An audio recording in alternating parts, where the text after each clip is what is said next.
Let other people lead small lives, but not you. Let everybody else cry over small hurts, but not you. Let everybody else argue over non-essentials, but not you. Deal in things that matter.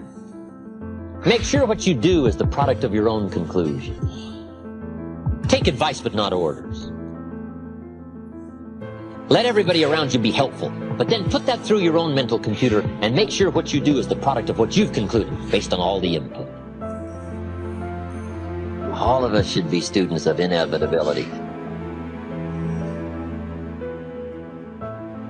I remember one day I was out on a run, and I was trying to enjoy myself because I was running on the balls of my feet, dancing along.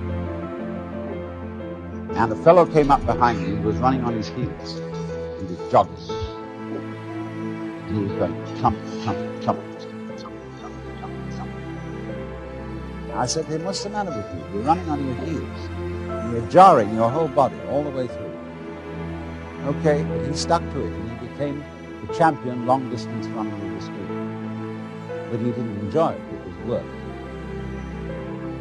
And all he enjoyed was the suffering that he endured that made him feel that he had really contributed to the human race because he suffered so much. He identified his existence and his worth with his suffering.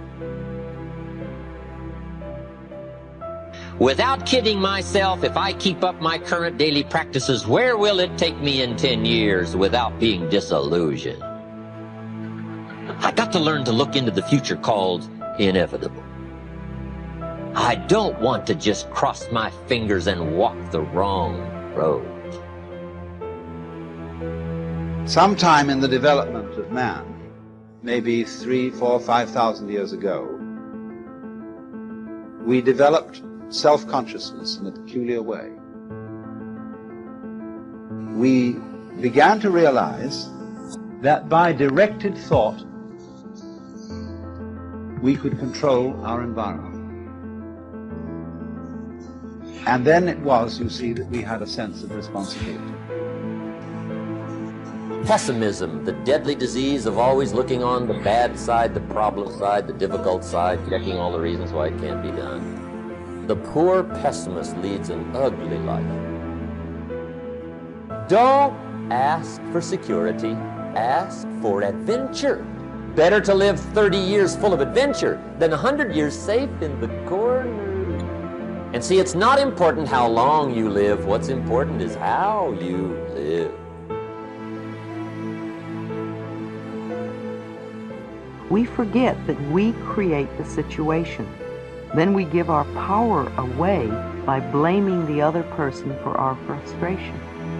No person, no place, and no thing has any power over us, for we are the only thinkers in our mind.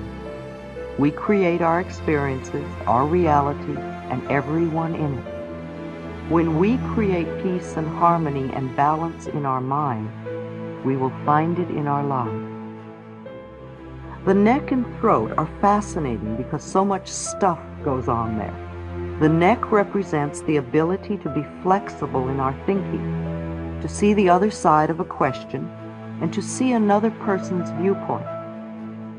When there are problems with the neck, it usually means we are being stubborn about our own concept of a situation. Virginia Satir, the brilliant family therapist, says she did some silly research and found that there are more than 250 different ways to wash dishes, depending on who is washing and the equipment used.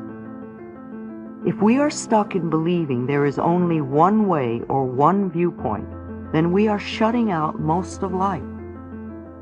The throat represents our ability to speak up for ourselves, to ask for what we want, to say I am, etc. When we have throat problems, it usually means we do not feel we have the right to do these things. We feel inadequate to stand up for ourselves.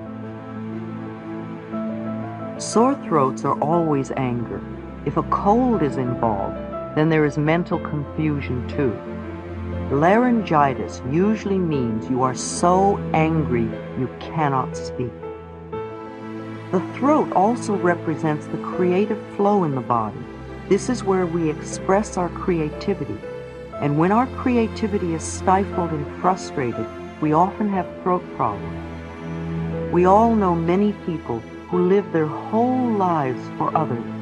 They never once get to do what they want to do. They are always pleasing mothers or fathers or spouses or lovers or bosses. Tonsillitis and thyroid problems are just frustrated creativity, not being able to do what you want to do. The energy center in the throat, the fifth chakra, is the place in the body where change takes place. When we are resisting change, or are in the middle of change, or are trying to change, we often have a lot of activity in our throats. Notice when you cough or when someone else coughs. What has just been said?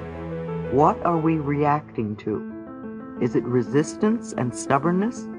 Or is it the process of change taking place? In a workshop, I use coughs as a tool for self-discovery. Every time someone coughs, I have that person touch their throat and say out loud, I am willing to change, or I am changing.